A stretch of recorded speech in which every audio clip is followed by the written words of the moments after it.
Hi guys, this is Rajneesh Singh. Study with Vaibhav में आप सभी का बहुत बहुत स्वागत है। अभी हम लोग अपना भारत का जो भी अवस्थिति विस्तार उस्तार का सेक्शन पूरा ज्योग्राफी में देख चुके हैं। इंडिया का पूरा अवस्थिति विस्तार क्या है, कौन से पड़ोसी देश हैं, किससे कितना बॉर्डर लगता है, सारा समीकरण देख चुके थे।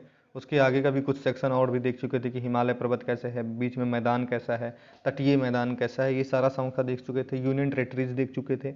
अभी हम लोग और क्या देख चुके थे, जितने पोर्ट पड़ते हैं, जितने बंदरगाह पड़ते हैं, देख चुके थे। ठीक है, दोनों आपका जो है द्वीप समूह देख चुके थे, लक्षद्वीप द्वीप समूह और ये आपका अंडमान निकोबार द्वीप समूह बहुत अच्छे से देख चुके हैं। इस पर 3 बार मैंने आराम से वीडियो बना दिया है। पूरे पर्वत श्रृंखलाएं देख चुके थे, चाहे इधर की श्रृंखला हो, चाहे मिकीरू की श्रृंखला, जितनी भी श्रृंखलाएं थी सारी श्रृंखलाएं देख लिए थे। अब हम लोग जो पढ़ने चल रहे हैं, अभी पठार को देख लेते हैं। दक्षिण भारत के मतलब भारत की भूस्थलाकृति में 3 तरीके की स्थलाकृति बनती है, आप लोग पढ़े होंगे। सबसे पहले हम लोग क्या पढ़े थे, सबसे पहले पढ़े थे हिमालय को, उसके बीच में पढ़े मैदान को, अब पढ़ रहे हैं पठार को। देखिए मैदान, इसमें सब जितना भी हम लोग पढ़े हैं, अब आप लोग सबसे पहला नोट्स बनाइए। सबसे पहला नोट जो इस सेक्शन में बनेगा वो ये बनेगा कि जो ये है क्या, दक्कन का पठार जो पड़ता है, या दक्षिण भारत का पठार या प्रायद्वीपीय भारत का पठार जो पड़ता है, ये भारत की सबसे प्राचीन स्थलाकृति है। यानी अगर भारत में सबसे पहले किसी चीज़ का निर्माण हुआ है, किसी स्थलाकृति का निर्माण हुआ है, तो किसका निर्माण हुआ है, इसी सेक्शन का। जो ये दक्कन का पठार हम लोग पढ़ने वाले हैं, इसी का सबसे प्राचीन भूमि यही है। उसके बाद की कौन सी भूमि है, उसके बाद हिमालय का निर्माण हुआ है, और एकदम लास्ट में जो निर्माण हुआ है, एकदम लास्ट में इस क्षेत्र का निर्माण हुआ है, यानी मैदानों का।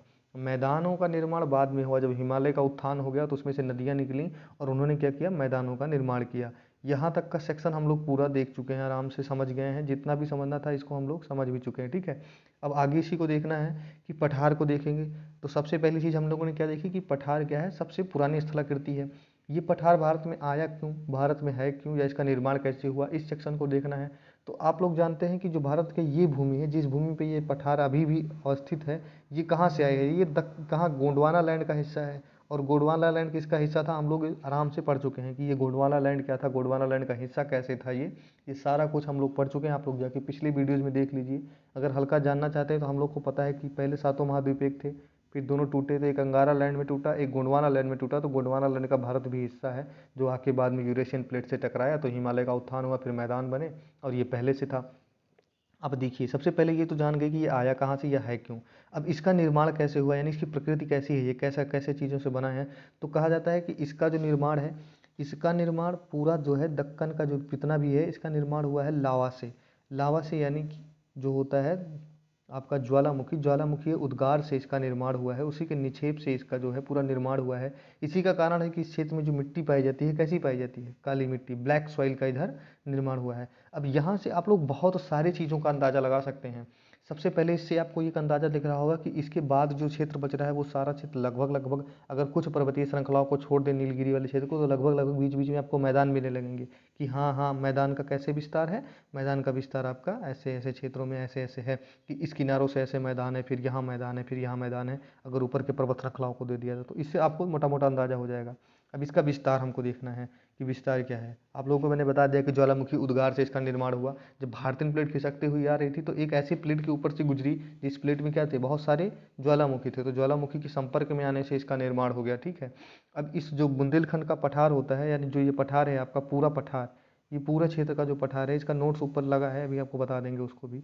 ये पूरे पठार को पठारों का पठार कहते हैं। क्यों, क्योंकि इसमें बहुत सारे 1 2 3 4 5 6 7 8, एक यहाँ लिखा नहीं है, इधर 9 पठार के आसपास पठार, मगर छोटे छोटे टुकड़ों में काट के देखें तो कम से कम 9 पठार पड़ते हैं। ठीक है, इसलिए इस पूरे प्रायद्वीप भारत के पठार को पठारों का पठार कहते हैं। ठीक है, बहुत ज़्यादा पठार हैं इसमें। ठीक, इसका एरिया कितना है, तो इसका एरिया भारत के एरिया का लगभग 50%, नहीं 50% से थोड़ा कम कर दीजिए, यानी 47% इसका एरिया है। आपको याद करने के लिए मैंने बता दिया कि 47% पे, यानी इसका जो अगर भारत का जो विस्तार है 32 87 263 पे है, तो इसका 15, उसके बाद 3 4 जीरो जो लगे लगा लो, 15 जीरो के बाद में इसका। ठीक, तो समझ में आ गया होगा आपको कि इसका विस्तार कितना है। एरिया कभी ज़्यादा पूछता नहीं है, बट आपको इतना परसेंटेज वाला मैटर याद होना चाहिए। ठीक है, बहुत इंपॉर्टेंट हो जाता है।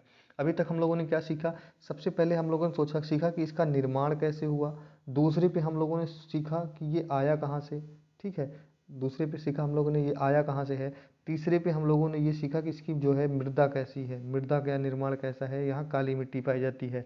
3 चीज़ें सीख लिए। फिर चौथा एक चीज़ ये सीख लिए कि इसे पठारों का पठार कहते हैं, तो क्यों कहते हैं। ठीक, तो 4 5 चीज़ें यहाँ से हम लोगों को समझ में आ गई। ठीक, अब आगे पढ़ते हैं। अब कहते हैं इसका विस्तार को हम लोग अवस्थिति विस्तार को समझने का प्रयास करते हैं कि इसकी अवस्थिति विस्तार क्या है। तो इसका जो अवस्थिति विस्तार पड़ता है उत्तर पश्चिम में जो है अरावली श्रेणी, इधर इसको जो पड़ती है उत्तर पश्चिम में अरावली श्रेणी। अगर इसके उत्तर में जाएंगे और पश्चिम क्षेत्र में तो कौन सी श्रेणी पड़ रही है, उत्तर पूर्व उत्तर पश्चिम में अरावली श्रेणी, अरावली श्रेणी पड़ रही है, ठीक है। और उसके बाद में क्या है आपका, इस क्षेत्र में क्या पड़ता है, इस क्षेत्र में आपको राजमहल की पहाड़ियाँ पड़ती हैं, ठीक है। राजमहल की पहाड़ी, राजमहल की पहाड़ियाँ आप लोग को पता होगा इधर पड़ रही हैं। अभी हम लोग आगे सेक्शन में इसको पढ़ने वाले भी हैं। उसके बाद इस क्षेत्र में क्या पड़ता है आपका, कर्नाटका राज्य में, कर्नाटका में नीचे जब जाएंगे और नीचे कर्नाटका के क्षेत्रों में हम और नीचे गड़ जाते हैं तो हमको क्या दिखेगा, यहाँ पे क्षेत्र में, यहाँ पे सबसे किनारे कन्याकुमारी तक। तो इसका विस्तार कन्याकुमारी तक है, ठीक है। दक्षिण में इसका विस्तार कन्याकुमारी तक। अगर आपसे अब कोई पूछता है कि जो है दक्षिण का जो ये पठार है, दक्कन का पठार है, प्रायद्वीप भारत का पठार है, तो ये कहाँ से कहाँ तक है, तो बहुत मेजर चीज़ है, आपको इतना समझ में आना चाहिए कि उत्तर में इधर अरावली क्षेत्र को ले लीजिए, ठीक है। अरावली क्षेत्र को ले लिया हम लोगों ने, ठीक। अरावली क्षेत्र को लेने के बाद में आप लोग देखिए आराम से, अभी इसका एक मैप और नीचे उसको भी दिखा देंगे। अरावली क्षेत्र को ले लिया, इधर मैदान को ले लिया, इधर क्या किया, राजमहल की पहाड़ी को ले लिया, इधर कन्याकुमारी तो है ही है। इतने से लेके नीचे का पूरा क्षेत्र जो है इसके क्षेत्र में आता है, बीच के कुछ हिस्से केवल छूटते हैं बस, ठीक है। मेजरली उसके भी अगर नीचे की प्लेट देखेंगे तो यही है, ठीक है। अब देखिए इतना आप लोग अगर समझ जाते हैं तो फिर एक मोटी मोटी चीज़ आपको और बता देते हैं कि इसके दो दो भाग मिलते हैं, दो भागों में इसको बांटती है कौन सी नदी, नर्मदा नदी। नर्मदा नदी इसे दो पार्ट में डिवाइड कर देती है, ठीक। तो नर्मदा नदी इसे दो पार्ट में डिवाइड करती है। तो नर्मदा नदी के जो उत्तर का क्षेत्र होता है, यहाँ बहुत इंपॉर्टेंट चीज़ें निकल के आने वाली हैं आपके लिए, बहुत इंपॉर्टेंट है। लेक्चर कम समय में आपको मैं ज़्यादा देने का प्रयास कर रहा हूँ क्योंकि आपका एग्ज़ाम जनवरी में हो जाना है, ठीक है। तो इस क्षेत्र का जो है, इस क्षेत्र के पूरे क्षेत्र को क्या नाम दिया गया है, इस क्षेत्र को नाम दिया गया है मध्य उच्च भूमि। यानी दक्कन के पठार का जो है नर्मदा नदी बंटवारा करती है और नर्मदा नदी के बांटने के बाद में ये दो पार्ट में डिवाइड होता है। ऊपर के भाग को हम मध्य उच्च भूमि कहते हैं और नीचे का जो भाग है इसे पूरा दक्कन का पठार कहते हैं, ठीक है। अब दक्कन के पठार के तीन पार्ट हैं, एक दो तीन, और उत्तर के जो वो है इसके चार पार्ट हैं, एक दो तीन और ये चार, ठीक। इन चारों को अब आराम से पढ़ते हैं। तो सबसे पहले हम लोग क्या पढ़ेंगे, सबसे पहले हम लोग पढ़ेंगे किस चीज़ को, आराम से देख लेते हैं। सबसे पहले हम लोग पढ़ने वाले हैं ऊपर वाले पूरे सेक्शन को पढ़ने वाले हैं, आराम से देखिएगा, चीज़ें आराम से हो जाएंगी, कोई समस्या नहीं है। सबसे पहले हम लोग पढ़ने वाले हैं इस वाले भाग को। तो इस भाग को हम लोग पढ़ रहे हैं, सबसे पहले कितने पार्ट में डिवाइड किया गया, देखिए इसको चार पार्ट में डिवाइड किया गया। सबसे पहले बुंदेलखंड, उसके बाद में कौन सा, मालवा का पठार, उसके बाद में कौन सा, बघेलखंड, उसके बाद में कौन सा, छोटा नागपुर का पठार। तो कुछ लोग जिनको नहीं भी याद होता है, मैं आपको बहुत इंपॉर्टेंट तरीक़ों से बता दे रहा हूँ, आपको बहुत आराम तरीक़ों से याद हो जाएगा कि जो बुंदेलखंड का पठार है, हमको भी पता है कि बुंदेलखंड का पठार जितने लोग उत्तर प्रदेश में है किस क्षेत्र में पड़ता है। जो आगरा से नीचे अब आप आ जाते हैं तो आगरा के आसपास के बाद जब आगरा मथुरा छोड़ देंगे, मथुरा आगरा के बाद जब जो क्षेत्र स्टार्ट होता है, जहाँ जैसे आपका ललितपुर पड़ता है, जहाँ आपका जो है और चीज़ें पड़ती है, जैसे इटावा पड़ता है, उसके आगे आप लोग देखते हैं मिर्ज़ापुर पड़ता है, मिर्ज़ापुर तो बहुत आगे आ गए, बीच में हमीरपुर पड़ता है। ये वाला सेक्शन जो होता है ये पूरा बुंदेलखंड के क्षेत्र में आता है। और ये इसके 7-8 जिले तो इसमें भी पड़ते हैं, आपके मध्य प्रदेश में भी पड़ते हैं। मध्य प्रदेश में भी बहुत सारे क्षेत्र हैं बुंदेलखंड के। तो बुंदेलखंड का जो विस्तार है मध्य प्रदेश में और उत्तर प्रदेश की सीमाओं पे है। हल्का फुल्का इसका जो विस्तार मिलेगा आपको राजस्थान में भी मिल जाएगा थोड़ा बहुत। फिर उसके बाद में क्या मिल जाएगा आपको, मालवा का पठार उसके जस्ट नीचे मिलता है, ठीक है। मालवा का पठार मिलता है, मालवा के पठार के बीच में क्या मिलता है आपको, फिर बघेलखंड मिलता है। अब बघेलखंड को आप लोग कैसे देखते हैं, बघेलखंड आप लोग अगर जाने तो छत्तीसगढ़ का जो क्षेत्र होता है बघेली का क्षेत्र होता है। यहाँ भाषा जो बोली जाती है बघेली बोली जाती है। इसीलिए पूछा जाता है कि जो आपका कोई कुछ पूछ लेगा कि जो है मिर्ज़ापुर, सोनभद्र और ये वाला क्षेत्र किस भाषा क्षेत्र में आते हैं, तो बघेली क्षेत्र में आते हैं, ठीक है। तो इधर का भी जो क्षेत्र उत्तर प्रदेश में जो पड़ता है ये क्षेत्र क्या है, ये बघेलखंड का क्षेत्र है, ठीक है। इधर का क्षेत्र बघेलखंड है, इधर का क्षेत्र बुंदेलखंड है, इधर का क्षेत्र है मालवा का पठार, ठीक है। आगे पढ़ते हैं छोटा नागपुर का पठार। छोटा नागपुर का पठार बहुत इंपॉर्टेंट है आपके लिए। छोटा नागपुर का पठार कहाँ पड़ता है, छोटा नागपुर का पठार दो राज्यों में पड़ता है, ठीक है। कौन कौन से छोटा नागपुर राज्य पठार पड़ता है, छोटा नागपुर का पठार पड़ता है मध्य प्रदेश में और पश्चिम बंगाल में पड़ता है, ठीक है। मध्य प्रदेश और पश्चिम बंगाल में। इसके दक्षिण में क्या है जानते हो, इसके दक्षिण में जो है रांची का पठार है। अगर छोटा नागपुर पठार के दक्षिण सिरे को देखोगे तो यहाँ रांची का पठार पड़ेगा, ठीक है। उसके बाद में अगर इसके उत्तरी क्षेत्र में देखना चाहेंगे आप तो इसे हजारीबाग का पठार पड़ेगा। इसके अलग अलग नामों से बांटा गया है। रांची के पठार के उत्तर अगर उत्तरी क्षेत्र में देखोगे तो हजारीबाग का, उत्तर पूर्व में क्या पड़ेंगी, राजमहल की पहाड़ियाँ।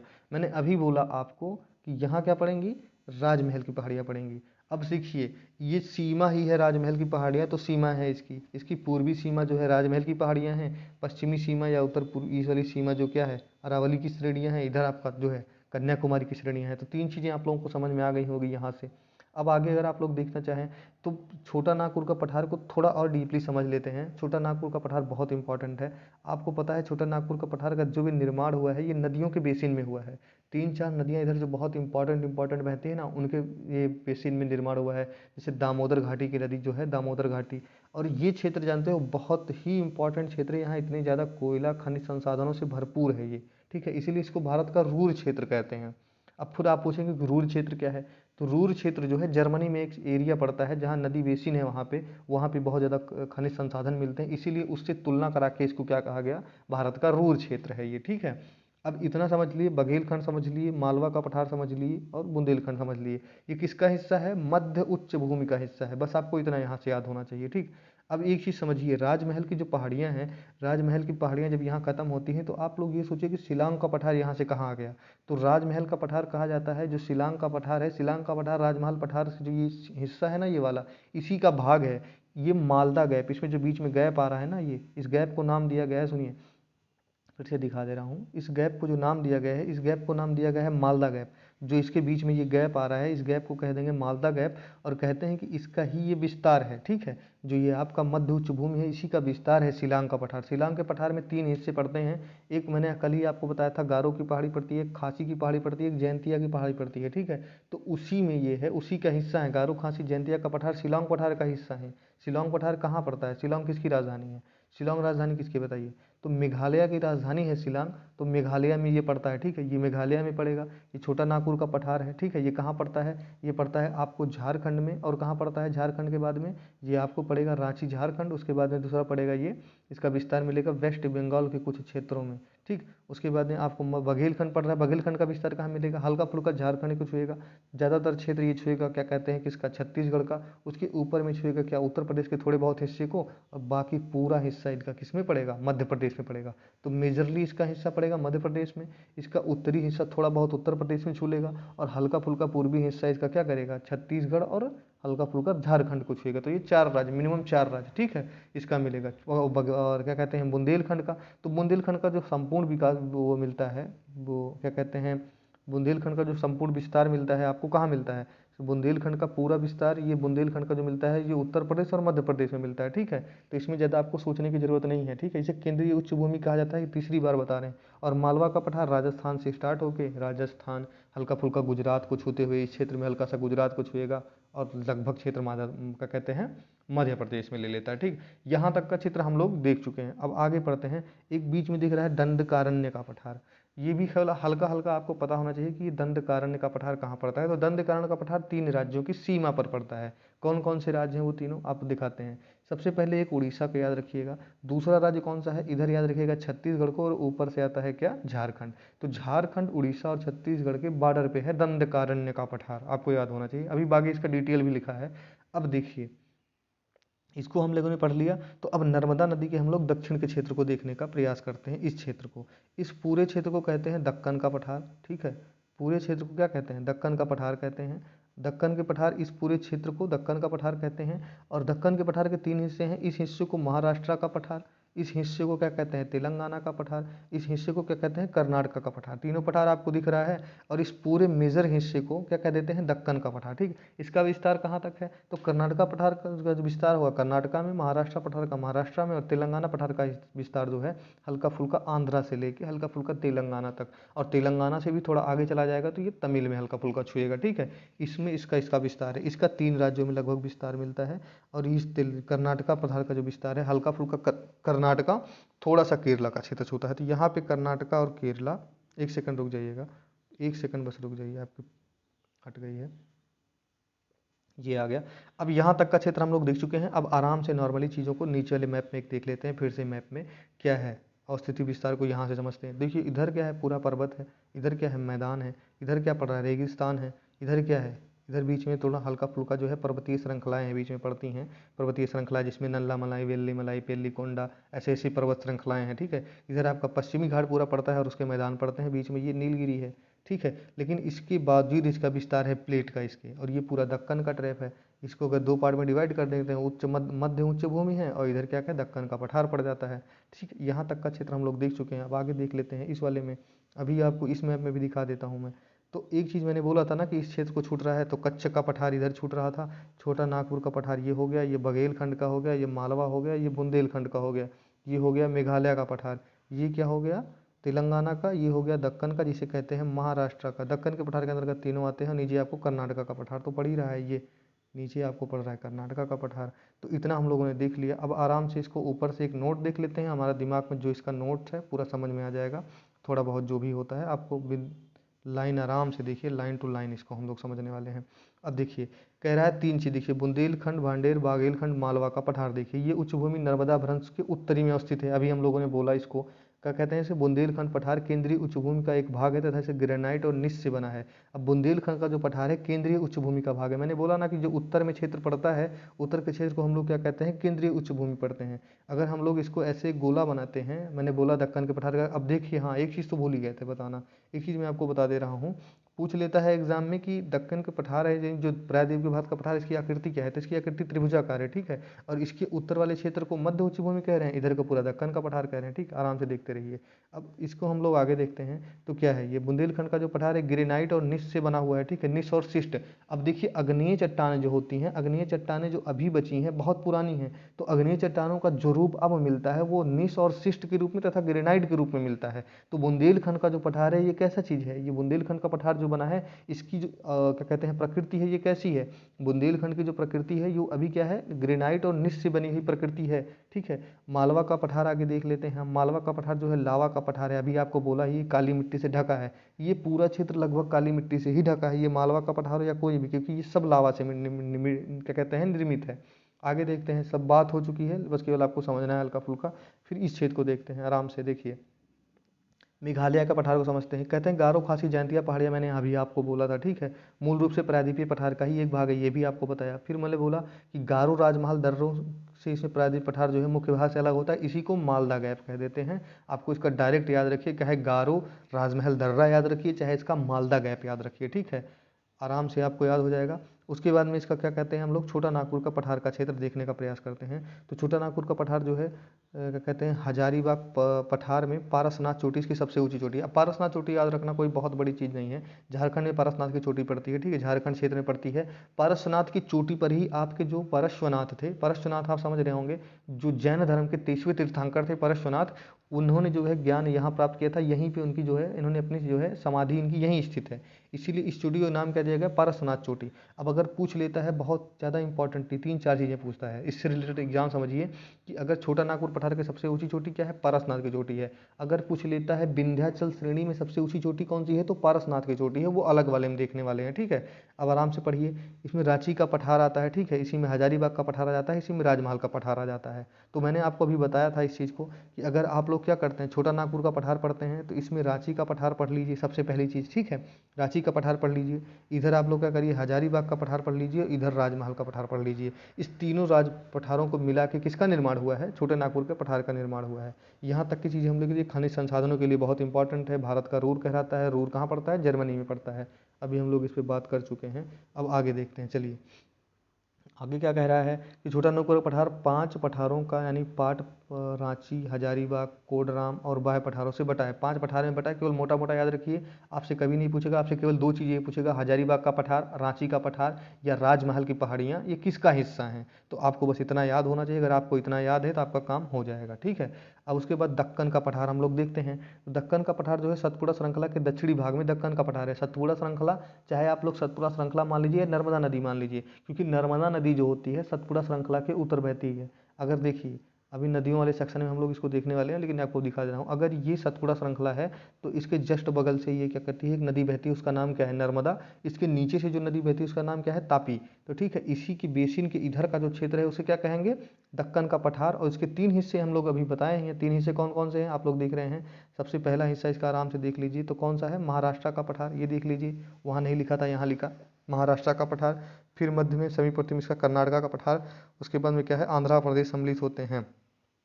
क्या है ये, इसके 16% उत्तरी अक्षांश के उत्तर में स्थित पश्चिमी घाट महाराष्ट्र का पठार पूर्वी भाग को छोड़कर मध्य पठार के समीपवर्ती भाग। इसमें थोड़ा जो है पैची टाइप का लिखा है, लेकिन आराम से आप लोग समझिए। इसके 3 हिस्से कौन कौन से हैं? एक तेलंगाना का पठार, ठीक है, आराम से और नीचे देख लेते हैं हम लोग। कर्नाटका का पठार, तेलंगाना के पठार को समझते हैं सबसे पहले। तेलंगाना का पठार जो है दक्कन पठार का एक भाग है, जो आंध्र प्रदेश के आंतरिक क्षेत्रों में सम्मिलित करता है, ठीक है। कृष्णा नदी के उत्तर में तेलंगाना का पठार स्थित है। कृष्णा नदी अगर ये बह रही है तो इसके ऊपर के क्षेत्र में, ठीक है। उसके बाद क्या कह रहा है कि कृष्णा नदी के दक्षिणी भाग में रायलसीमा तक इस पठार का विभाग जो है सीमा अवस्थित है। रायलसीमा समझते हैं कहाँ? कृष्णा नदी के जो इस क्षेत्र का मैदान पड़ता है, रायलसीमा का मैदान भी कहीं कहीं इसको लिखा मिलता है, ठीक है। आराम समझिए, यानी कृष्णा नदी अगर ये बह रही है तो इसके इस क्षेत्र में जो मैदान पड़ता है उसे रायलसीमा का मैदान करते हैं, तो वो भी इसी का हिस्सा है। अब पढ़ते हैं कर्नाटका का, नहीं बहुत लंबा हो जाएगा, उसको पढ़ के आराम से खत्म करते हैं। कर्नाटका का पठार क्या है? दक्कन के लावा के क्षेत्र की अवस्थिति कर्नाटका का पठार मलनाड के मैदान के 2 भूआकृतियों में बांटता है, यानी दक्कन लावा क्षेत्र में अवस्थित है। दक्कन के लावा से निर्मित है, ये भी हम लोग पढ़ ही चुके हैं।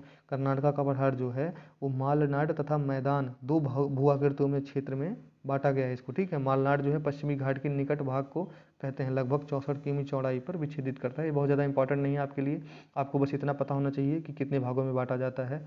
आशा करते हैं आपको कुछ तो समझ में इससे आया होगा। ज़्यादा इसमें आपको इंपॉर्टेंट चीज़ें नहीं पता होनी चाहिए, बस केवल इतना पता होना चाहिए कि दक्कन का पठार का कैसे निर्माण है। अगर ये मैप जो मैंने आपको समझाया था, इसकी भाषा से ज़्यादा इंपॉर्टेंट ये मैप हो जाता है आपके लिए। अगर ये मैप आप लोग समझ रहे हैं तो आपको ज़्यादातर काम हो जाएगा। ये मालदा गैप है, ठीक है, छोटा नागपुर का पठार है। इसमें कौन कौन सी हजारीबाग के पठार हैं, इसमें एक और पठार राजमहल की पहाड़ियाँ हैं, एक इधर क्या पड़ता है, रांची का पठार पड़ता है। फिर ये बघेलखंड का पठार है, ये बुंदेलखंड का पठार है, ये मालवा का पठार है। ये सब कुछ बेसाल्टिक लावा के चट्टानें हैं, ज़्यादा सोचना नहीं है। बस हाँ, बुंदेलखंड का जो पठार एक पड़ता है, इसकी इधर में एक श्रृंखला पड़ती है, वो अलग की चीज़ें हैं, वो हम लोग दूसरे चैप्टर में पढ़ने वाले हैं। उसके बाद दक्कन का पठार का विभाजन कौन करता है? सतपुड़ा श्रेणी या नर्मदा नदी, ठीक है। सतपुड़ा श्रेणी के दक्षिण में क्या पड़ता है? दक्कन का पठार, जिसके 3 भाग हैं, महाराष्ट्र, तेलंगाना और कर्नाटका का पठार। तेलंगाना का पठार के अंतर्गत आंध्रा का आता है, बस इतना याद आपको रखना है, ठीक है। बाकी चीज़ें आपको आराम से हो जाएंगी, ठीक। इतना हम लोग देख चुके हैं। अब आशा करते हैं आपको समझ में आया होगा। पीडीएफ इसका जो है आपको मैं बता रहा हूँ कि मिल जाएगा। अगर आप लोग कुछ लोग अगर डायरेक्ट पीडीएफ चाहते हैं तो एक व्हाट्सएप ग्रुप है जीडी का, आप लोग आना चाहते हैं तो लिख लीजिए, नंबर है 80 81 59, यानी 5969 और फिर लिख लीजिए 53, यानी 8081596953। आप लिख लीजिए, मैसेज करिए, आपको नोट्स में खुद दे दूंगा। उसके बाद एक जो इंस्टा ग्रुप है वो भी दे देंगे आपको, ठीक है। आराम से देखिए और मस्त से पढ़ते रहिए। आपको जो है पेपर बहुत ज़्यादा दिन नहीं है, 60 दिन है, तो थोड़ा मेहनत करिए, हो जाएंगी चीज़ें। बाकी देखते रहिए स्टडी विद वैभव में आप सभी का बहुत बहुत जो है स्वागत है, हमेशा रहेगा। धन्यवाद।